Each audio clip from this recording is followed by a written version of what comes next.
What's up, everyone? Welcome to the Power Play with CJ. News is about a week old, but I've been out of town, so I figured I'd dish on it because I don't want you guys to miss out on any of the great takes I'm about to drop.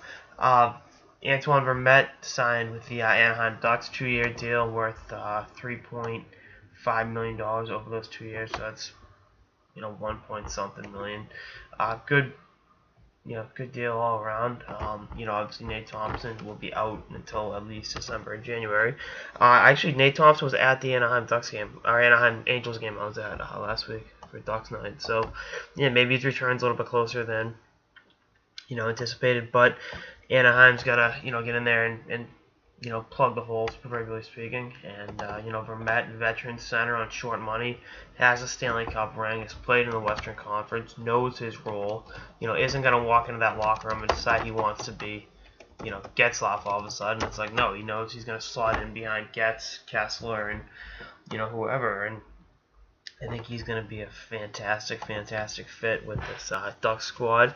And then, once Thompson gets back, you have an embarrassment of riches. I mean, having too many decent centers isn't a bad thing. So, we'll see what's next for the Ducks in terms of, are they going to move a defenseman?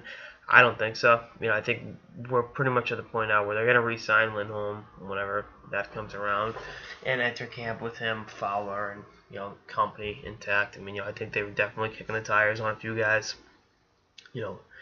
trying to make a move, but the move isn't there.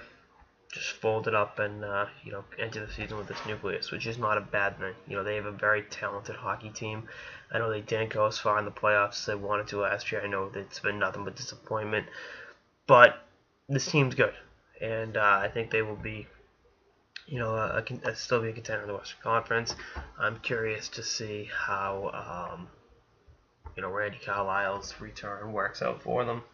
Yeah, that's one of those things that kind of remains to be seen. But again, I think they're in a good position, and adding Antoine Vermette further solidifies that position. So we'll see what happens. But again, I like the signing. Not a lot of money, not a lot. I mean, it's a 2-year deal. I think he wanted term. Know where he's going to be for the next 2 years, and I think that's a fair deal. And we'll see what happens. Anyway, that's all I got in this episode of the Power Play with CJ. Stay tuned for episodes throughout the off season and beyond. Later, guys.